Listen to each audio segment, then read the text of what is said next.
அடையாள அரசியலை முதலில் தகர்த்தெறிய வேண்டும். அடையாள அரசியல் எங்கே போய் நிற்கிறது? எனக்கு அம்பேத்கர் தலைவர் இல்லை என்று சொல்லுகிற நிலை இன்னைக்கு தமிழ்நாட்டில் வந்திருக்கிறது. தலித் சமூகத்தை சார்ந்தவர்களே, அம்பேத்கர் எங்களுக்கு தலைவர் இல்லை, எங்கள் சாதிக்கென்று தனி தலைவர் இருக்கிறார். ஒருபுறம் ரெட்டமலை சீனிவாசன் எங்கள் தலைவர், இமானுவேல் சேகரன் எங்கள் தலைவர், ஒண்டி வீரன் எங்கள் தலைவர் என்று இந்த அடையாளங்களை உயர்த்தி பிடிக்கிற போது அம்பேத்கர் எங்களுக்கு தேவையில்லை என்கிற நிலையும் உருவாகிறது. தேவைப்படாமல் போய்விடும். அடையாள அரசியல் அப்படி கொண்டு போய் நிறுத்துகிறது. அம்பேத்கரே எங்களுக்கு தலைவர் இல்லை என்று ஒருவன் நினைத்தால் மார்க்ஸை எப்படி அவன் தலைவராக ஏற்றுக்கொள்வான்? சேக்குவேராவை எப்படி அவன் தலைவராக ஏற்றுக்கொள்வான்? அவன் பார்வை எப்படி விரிந்த பார்வையாக, பரந்த பார்வையாக பரிணாமம் பெறும்? எப்படி அவன் இந்த அரசியலை உள்வாங்கிக் கொள்ள முடியும்? மொழியை அடையாளமாக கருதுகிறவன் தெலுங்கு பேசுகிறவனை எதிரி என்கிறான். உண்மையான கருத்தியல் பகை எது என்று அடையாளம் காட்டுவதற்கு பதிலாக வெறும் மொழி அடையாளத்தை பகை என்று காட்டுகிறான். அவனை போல் உழைக்கிற பாட்டாளியை எதிரி என்கிறான். ஈழத்தமிழர் பிரச்சனையில் கூட நான் தொடக்கத்தில் இருந்து சொல்லுவதுண்டு. அதை இந்த மொழிவழி தேசிய அரசியல் பேசக்கூடிய கும்பல் எப்படி போய் சுருக்கிவிட்டார்கள் என்றால், அங்கே நடந்த இனப்படுகொலைக்கு கருணாநிதி தான் காரணம் என்று சுருக்கிவிட்டார்கள். எத்தனை இடர்கள் இருந்தாலும், விமர்சனங்கள் இருந்தாலும், எல்லாவற்றையும் தாண்டி எப்போதும் இடதுசாரிகளோடு நாங்கள் கைகோர்த்து இருக்கிறோம் என்பதை ஒரு உறுதியான நிலைப்பாடாக நாங்கள் எடுத்திருக்கிறோம். மொழிபெயர்ப்பு எவ்வளவு கடினமானது என்பதை தோழர்கள் இங்கே எடுத்து சொன்னார்கள். அந்த பணியை ஏற்று அவர் எவ்வளவு பெரிய நூலை 2 பாகங்களாக 8 மாதங்களில் சிறப்புற படைத்து தந்திருக்கிறார் என்பது போற்றுதலுக்குரியது. வந்ததும் அவரிடத்திலே நான் ஒரு கருத்தை பதிவு செய்தேன். வழக்கமாக நூல் வெளியீட்டு விழாவுக்கு செல்லுகிற போது கடைசி நேரத்தில் தான் புத்தகங்கள் கிடைக்கும், அல்லது ஓரிரு நாட்களுக்கு முன்னதாக கிடைக்கும். இருக்கிற பணிச்சுமைகளில் புத்தகங்களை புரட்டி பார்க்க நேரம் கிடைக்காது. அந்த விழாவுக்கு புறப்படுகிற நேரத்தில் பயணப்படும் போது வண்டியிலே முன்னுரையை படித்து அதிலிருந்து சில தகவல்களை எடுத்து மேடையிலே பேசுவது வழக்கம். நான் அண்ணா சாலையில் அண்ணா மேம்பாலத்தை கடந்த பிறகுதான் புத்தகத்தையே திறந்து பார்த்தேன். முன்னுரை இருக்குமா என்று தேடினேன், இல்லை. எண்ணுரை இருக்குமா என்று தீபலட்சுமியின் கட்டுரை இருக்குதா என்று பார்த்தேன், இல்லை. சரி, பாரதி புத்தகாலயம் பதிப்புரையாவது செய்திருக்கிறதா என்று தேடினேன், இல்லை. முன்னுரை இல்லாமல், அணிந்துரை இல்லாமல், பதிப்புரை இல்லாமல், உங்களுடைய எண்ணுரை இல்லாமல் இது வந்திருக்கிறதே. இப்படி ஒரு புத்தகத்தை இப்போதுதான் நான் முதல் முறையாக பார்க்கிறேன். ஏன் எழுதவில்லை என்று சொன்னேன், என்று கேட்டேன். அப்படி இருந்தால் நான் படித்திருப்பேன். இந்த அணிந்துரை எழுதக்கூடியவர்கள் புத்தகத்தை முழுமையாக படித்து ஒரு 4 பக்கம் எழுதுவார்கள். அதுவே எங்களை போன்றவர்களுக்கு போகும். அந்த அணிந்துரையில் இருக்கிற செய்திகளை உள்வாங்கிக் கொண்டு அதை வைத்துக்கொண்டு 1 மணி நேரம் பேசக்கூடியவர்கள் நாங்கள். அதெல்லாம் இல்லாமல் மிகப்பெரிய ஏமாற்றமாகிவிட்டது. எனக்கு புத்தகத்தை திறந்து பார்த்து எனக்கு ஒரு மாதிரி ஆகிவிட்டது. சரி, படித்துதான் பார்ப்போம் என்று முதல் பக்கத்தை ஒரு 3-4 பக்கங்களை படித்தேன். எனக்கு அதிர்ச்சி காத்திருந்தது. சேக்குவாராவுடைய குடும்பத்தை சார்ந்தவர்களுக்கும் கூட ஜோதிட நம்பிக்கை இருந்திருக்கிறது. பிறந்த நாள் இறந்த நாள் குறித்த விவாதங்கள் அப்போதே நடந்திருக்கிறது என்பது முதலில் அதுதான் தொடங்குகிறது. ஆகவே இந்த நூலை படித்துவிட்டு பேசுவதற்கான ஒரு வாய்ப்பு எனக்கு கிடைக்கவில்லை. இவ்வளவு பெரிய பாகத்தை, 2 பாகத்தை, கிட்டத்தட்ட 1000 பக்கங்களை படிப்பதற்கு இயலாது. ஆனால் சேக்குவேராவை பற்றி நாம் ஓரளவுக்கு அறிந்திருக்கிறோம். 21ஆம் நூற்றாண்டு இளைய தலைமுறையினர் ஒவ்வொருவரும் உச்சரிக்கக்கூடிய புரட்சிகர ஒரு பெயர் சேக்குவேரா. இடதுசாரி அரசியலின் மீது நம்பிக்கை உள்ளவர்கள் ஒவ்வொருவரும் உச்சரிக்கிற ஒரு புரட்சி அடையாளம் சேக்குவேரா. அடையாள அரசியலை தகர்த்தெறியக்கூடிய ஒரு அடையாளம் செய்வார். அடையாள அரசியலுக்குள் சிக்கிக் கொள்ளக்கூடாது என்பதை நமக்கு உணர்த்தக்கூடிய ஒரு வரலாறு சேக்குவராவின் வரலாறு. தோழர் தீபலட்சுமி அவர்கள் இந்த நூலை பற்றி நீங்கள் தெரிந்து கொள்ள வேண்டும் என்றால் பின்பக்கத்தில் இருப்பதை படியுங்கள் என்று சொன்னார். அது ஜான் லீ ஆண்டர்சன் பற்றிய குறிப்பு தானே என்று சொன்னேன். அதன் பிறகு படித்து பார்த்தேன். அதிலே சொல்லப்பட்டிருக்கிற இந்த ஓரிரு பத்திகளில் சொல்லப்பட்டிருக்கிற செய்தி நமக்கு சேக்குவேராவை எப்படிப்பட்ட ஆளுமை என்பதை உணர்த்துகிறது.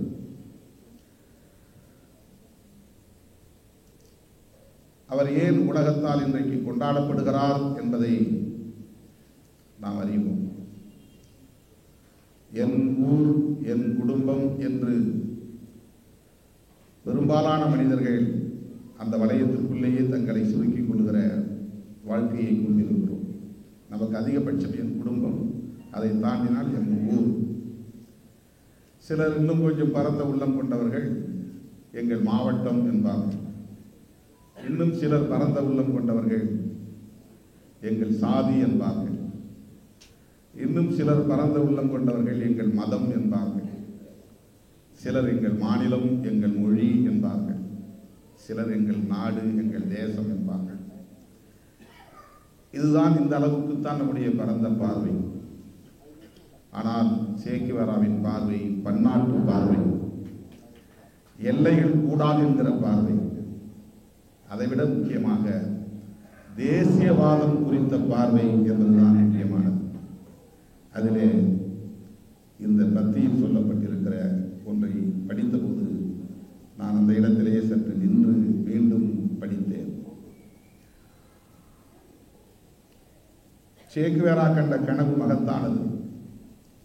லத்தீன் அமெரிக்க நாடுகள் அனைத்தையும், பின்பு உலகின் வளரும் நாடுகள் அனைத்தையும் ஆயுத புரட்சியின் மூலம் ஒருங்கிணைத்து என்றென்றைக்குமாக வறுமை, அநீதி, மக்களை பல நூற்றாண்டுகளாய் சுரண்டி ரத்தம் சிந்த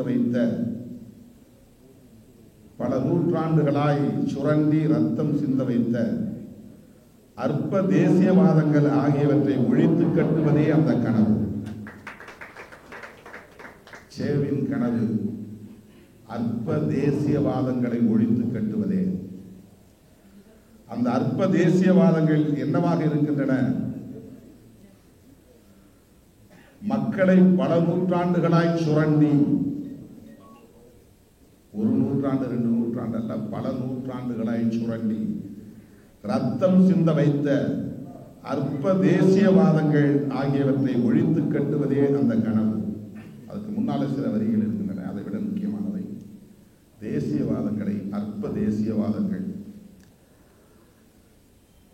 அந்த தேசியவாதங்கள் எந்த அளவுக்கு உழைக்கிற மக்களின் உழைப்பை சுரண்டுகிறது, ரத்தத்தை சிந்த வைக்கிறது, உயிர்களை பழிவாங்குகிறது.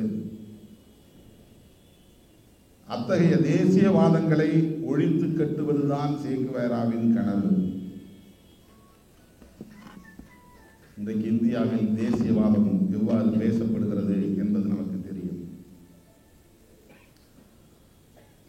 மொழிவழி தேசியவாதம் ஒரு புறம், மதவழி தேசியவாதம் இன்னொரு புறம். காந்தி காலத்தில் காங்கிரஸ் முன்வைத்த தேசியவாதம்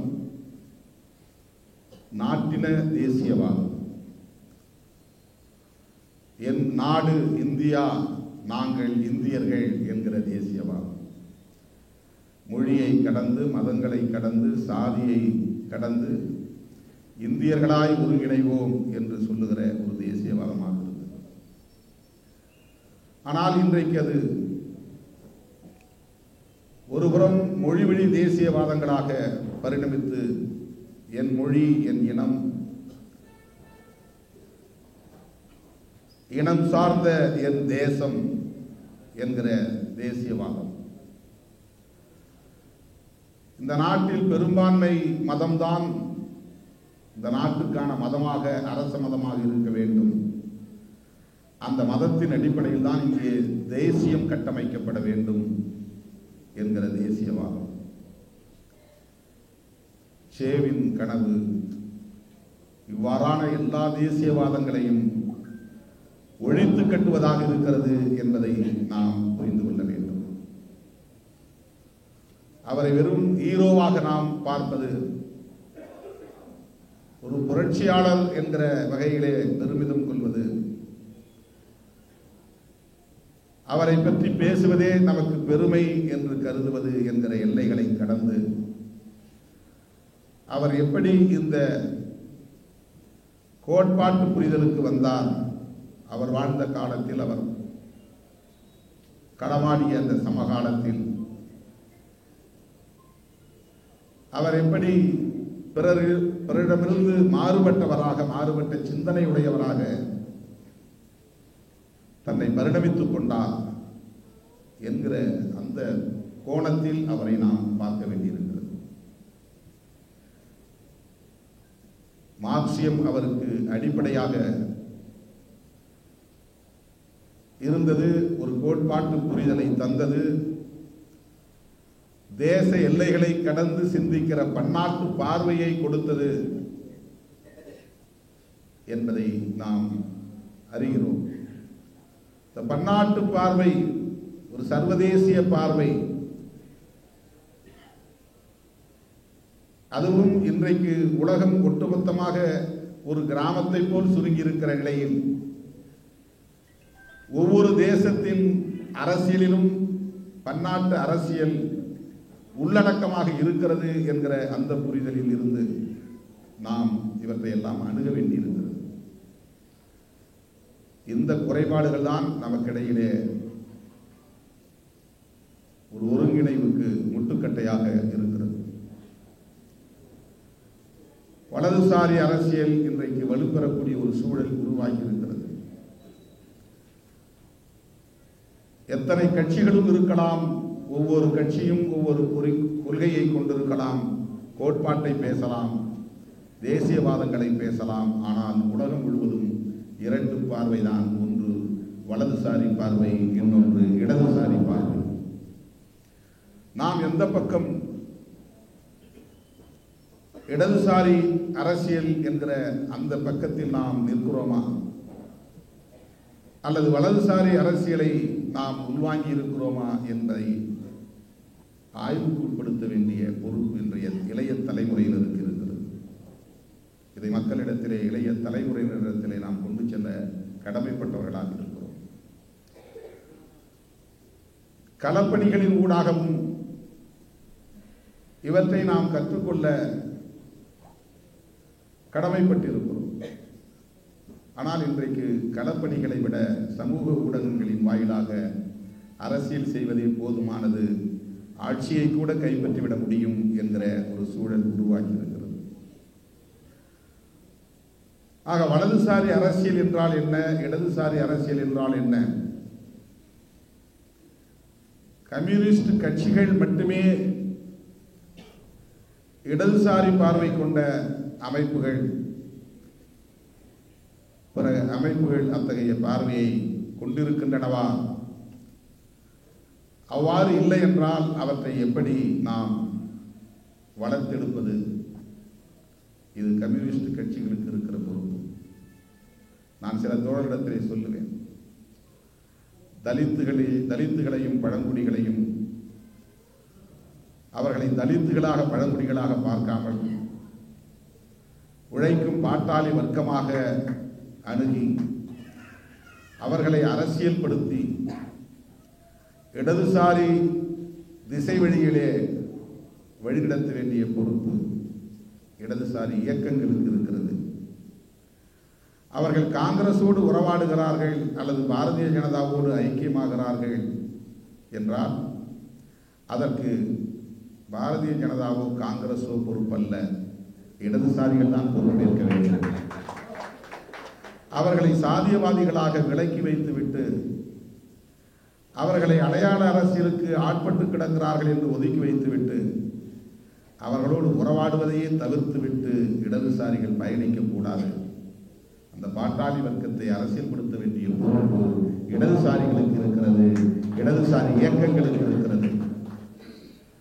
பாரதிய ஜனதா கட்சியால் மாயாவதியோடு நட்பு கொண்டாட முடிகிறது, ராம்தாஸ் அத்வாலேவை கூட்டணியிலே சேர்த்துக் கொள்ள முடிகிறது, இதர அரசியல் அம்பேத்கர் இயக்க அரசியல் தலைவர்களை தங்கள் அணியிலே அவர்களை இணைத்துக் கொள்ள முடிகிறது.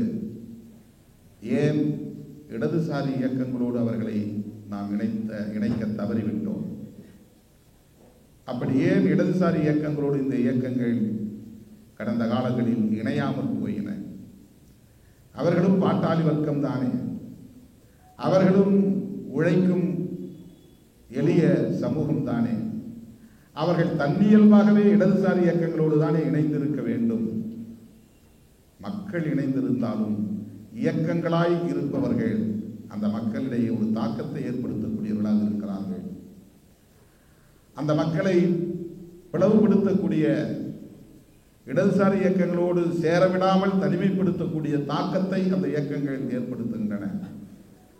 அதை தடுக்க வேண்டுமானால் அம்பேத்கர் பெயரில் இயங்குகிற இயக்கங்களையும் இடதுசாரி அரசியலை நோக்கி இணைக்க வேண்டிய தேவை இடதுசாரி இயக்கங்களுக்கு இருக்கிறது என்பதை நான் பல மேடைகளில் சுட்டிக்காட்டியிருக்கிறேன்.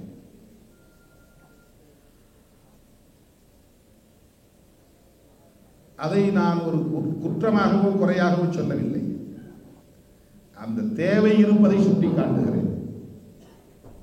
எனக்கு தெரிந்து புரட்சியாளர் அம்பேத்கர் காலத்திலிருந்தே தலித் இயக்கங்கள் இடதுசாரி இயக்கங்களோடு அவ்வளவு இணக்கமாக இல்லை. களத்தில் இணைந்து பணியாற்றியதாக சான்றுகள் இல்லை. இதை நாம் சுய விமர்சனம் செய்தாக வேண்டும், ஆய்வுக்கு உட்படுத்தியாக வேண்டும். அம்பேத்கர் பெயரில் இயங்குகிற அத்தனை இயக்கங்களும் இடதுசாரிகளோடு நிற்க வேண்டும். எதிர்காலத்திலாவது அது நிகழ வேண்டும். அதற்கான செயல் திட்டம் நமக்கு தேவை, அதற்கான பார்வை நமக்கு தேவை. அம்பேத்கர் இயக்கங்கள் எல்லாம் சாதியவாத இயக்கங்கள் தான் என்று நாம் புறந்தள்ளிவிட முடியாது. மொழிவழி தேசியம் பேசுகிற அமைப்புகள் எல்லாம் குறுகிய கண்ணோட்டம் கொண்டவை என்று நாம் புறந்தள்ளிவிட முடியாது. அந்த இளைஞர்களிடையே அல்லது இயக்கங்களிடையே ஊடுருவ வேண்டிய தேவை இருக்கிறது. அவர்களை நம்மோடு இணைத்துக் கொள்ள வேண்டிய தேவை இருக்கிறது. இடதுசாரி அரசியல் என்பது இன்றைக்கு ஒரு வரலாற்று தேவையாக மாறி இருக்கிறது. ஒரு வரலாற்று தேவையாக மாறி இருக்கிறது.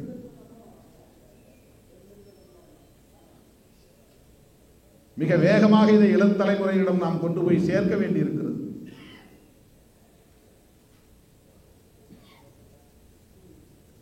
தேர்தல் அரசியலில் நமக்கு வெற்றி தோல்வி இருக்கலாம், தோல்வியை கூட இருக்கட்டும், 100 விழுக்காடு தோல்வியை கூட இருக்கட்டும். ஆனால் மக்களை அரசியல்படுத்த வேண்டிய பொறுப்பு இடதுசாரி இயக்கங்களுக்கு மிகப்பெரிய அளவிலே இருப்பதாக நான் உணர்கிறேன். அதை எதிர்பார்க்கிறேன். சேக்வேரா போன்ற ஆளுமைகள் குறித்து இளம் தலைமுறையினர் அறிந்து கொள்ள வேண்டும். என்னுடைய மொழி, என்னுடைய நாடு, என்னுடைய மதம், என்னுடைய இனம் என்று அவர் சுருங்கி கிடக்கவில்லை, தன்னை சுருக்கிக் கொள்ளவில்லை. ஏகாதிபத்தியத்தை எந்த வடிவத்தில் இருந்தாலும் எதிர்க்க வேண்டும். போராடுகிற மக்கள் தான் நம்முடைய தோழர்கள். தேச எல்லைகள் நமக்கு ஒரு தடையாக இருக்கக்கூடாது, அது ஒரு வரம்பாக இருக்கக்கூடாது என்று தேசியவாதங்களையே புறந்தள்ள வேண்டும் என்கிற பார்வை, இடதுசாரி பார்வை வந்தால் நமக்கு தேசியவாதம் என்கிற அரசியல் தேவைப்படாது. இடதுசாரி பார்வை வந்தால் அடையாள அரசியல் தேவைப்படாது.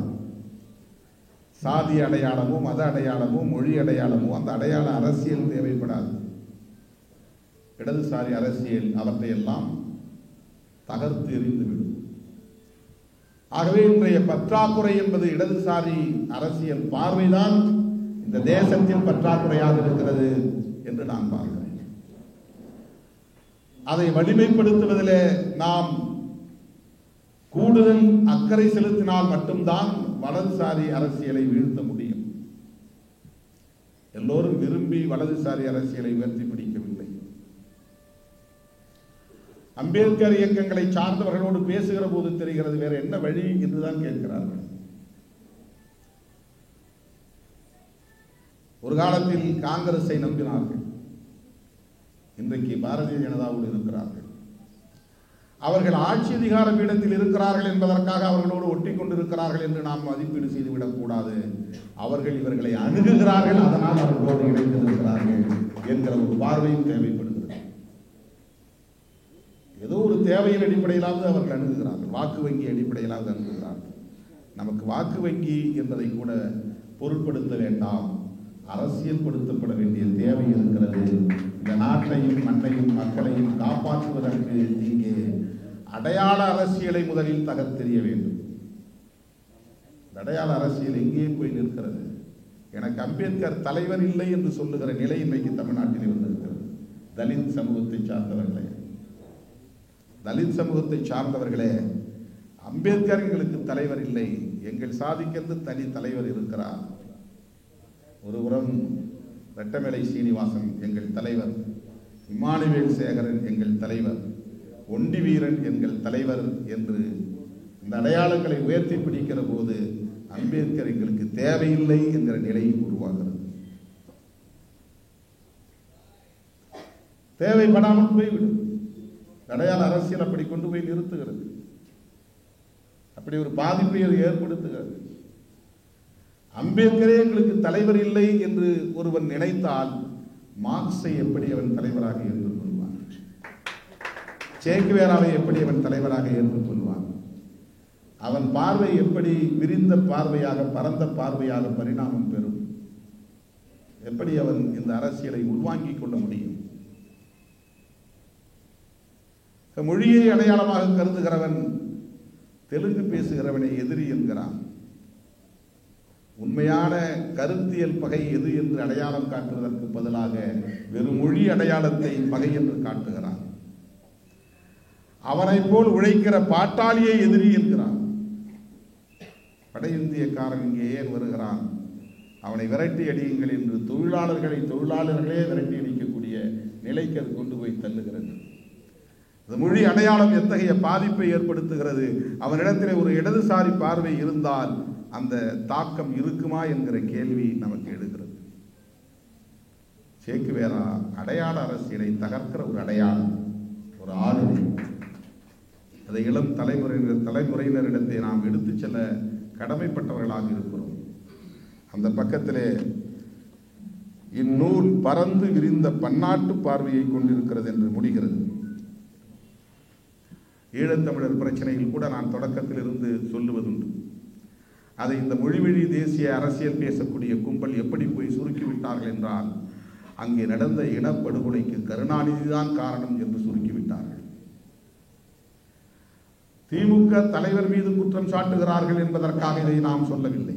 திமுகவை அவர்கள் விமர்சிக்கட்டும், திமுக தலைமை மீது அவர்கள் குற்றம் சொல்லட்டும், அது அவர்களுக்கான அரசியல். ஆனால் ஈழத்தில் நடந்த இனப்படுகொலை, முள்ளிவாய்க்கால் இனப்படுகொலைக்கு உண்மையான காரணம் என்ன என்பதை திமுக எதிர்ப்பிலிருந்து பார்த்தால் புரிந்து கொள்ள முடியுமா? கருணாநிதி எதிர்ப்பிலிருந்து மட்டும் பார்த்தால், அணுகினால் அதை புரிந்து கொள்ள முடியுமா? அதிலே உலக நாடுகளின் பங்களிப்பு உண்டா இல்லையா? அதற்கு பன்னாட்டு பார்வை தேவையா இல்லையா? அது எந்த அடிப்படையிலே இடதுசாரி நாடுகள் கூட தமிழீழ விடுதலையை அணுகியது அல்லது ஏன் ஏற்க மறுத்தது? உலகத்தில் எத்தனையோ இடதுசாரி நாடுகள் இருக்கின்றன. அந்த நாடுகளில் ஒன்று கூட தமிழீழ விடுதலையை நாங்கள் அங்கீகரிக்கிறோம் என்று ஏன் பிரகடனம் செய்யவில்லை? இடதுசாரி இயக்கங்களும் அந்த விடுதலை போராட்டத்தை ஒரு தேசிய விடுதலை போராட்டமாக ஏற்றுக்கொண்டதாக எங்கேயும் நம்மால் காண முடியவில்லையே. ஏன்? இந்த விமர்சனங்கள் நமக்கு தேவையா இல்லையா? வெறும் மொழி அடையாளத்தை பிடித்து தொங்குவதனால் ஏற்படுகிற ஒரு அடையாள அரசியலின் சிக்கல்.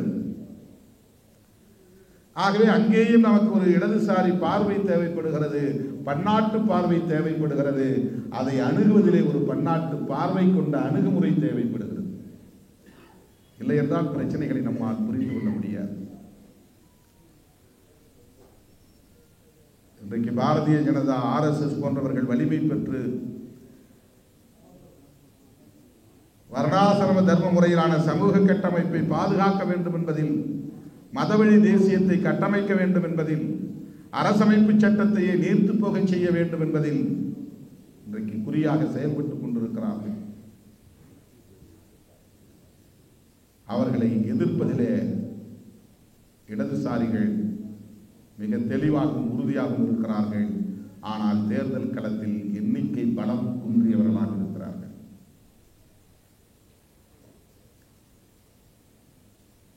இதை எப்படி நாம் எதிர்கொள்ளப் போகிறோம்?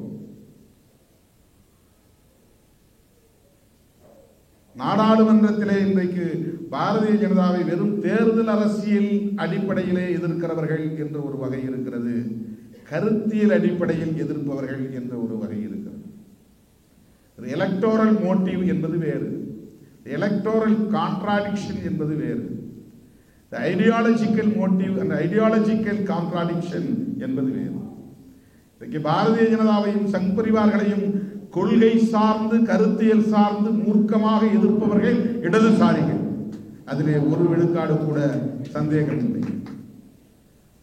ஆனால் பாரதிய ஜனதாவை இதே அணுகுமுறையில் தான் எல்லா கட்சிகளும் எதிர்க்கின்றனவா என்றால் இல்லை.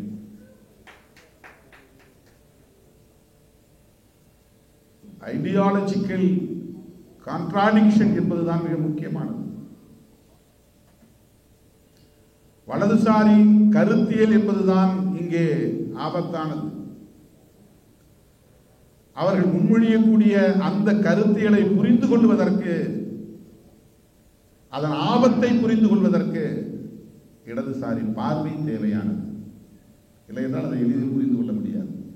ஒரு எலக்டோரல் மோட்டிவாக பார்த்தால் யாரோடவும் சேரலாம், அவர்களோடவும் சமரசம் செய்து கொள்ளலாம் என்கிற நிலைப்பாட்டை எடுக்க நேரும். அப்போது வலதுசாரி அரசியலை வீழ்த்த முடியாது. ஆகவே இன்றைக்கு இந்திய அரசியலில் என்னுடைய இந்த 35 ஆண்டு கால பொது வாழ்வில் இருக்கிற புரிதலில் இருந்து நான் சொல்லுகிறேன், இங்கு இருக்கிற மிகப்பெரிய குறை இடதுசாரி பார்வை குறைதான், இடதுசாரி அரசியல் பார்வை குறைபாடுதான். இதை நாம் வளர்த்தெடுக்க கடமைப்பட்டவர்களாக இருக்கிறோம். இது தொடர்பான இலக்கியங்கள், லிட்ரேச்சர், லெஃப்ட் ஓரியன்டட் லிட்ரேச்சர் இன்னும் பல்கி பெருக வேண்டும். அந்த படைப்புகள் பெருக வேண்டும். சேக்வேரா போன்ற ஆளுமைகளின் வரலாறு, வாழ்க்கை புதிய புதிய இளைய தலைமுறையினரிடையே ஒரு இன்ஸ்பிரேஷன், தாக்கத்தை அது ஏற்படுத்தும். ஒரு புதிய பார்வையை அது தரும். ஆகவேதான் நான் தொடக்கத்தில் சொன்னேன், இது சரியான ஒரு காலகட்டத்தில் இந்த மொழிபெயர்ப்பு தமிழ் சமூகத்திற்கு வந்திருக்கிறது. தீபலட்சுமிக்கு நாம் பாராட்டவும் வாழ்த்தவும் கடமைப்பட்டிருக்கிறோம் என்று நான் சொன்னேன். இது போய் சேர வேண்டும். விடுதலை சிறுத்தைகளுக்கு அந்த புரிதல் இருப்பதனால் எத்தனை இடர்கள் இருந்தாலும், விமர்சனங்கள் இருந்தாலும், எல்லாவற்றையும் தாண்டி எப்போதும் இடதுசாரிகளோடு நாங்கள் கைகோர்த்து இருக்கிறோம் என்பதை ஒரு உறுதியான நிலைப்பாடாக நாங்கள் எடுத்திருக்கிறோம். அதன்படி பயணிக்கிறோம். எல்லா களத்திலும் கைகோர்த்து நிற்கிறோம். இது தொடரும் தொடரும் தொடரும்.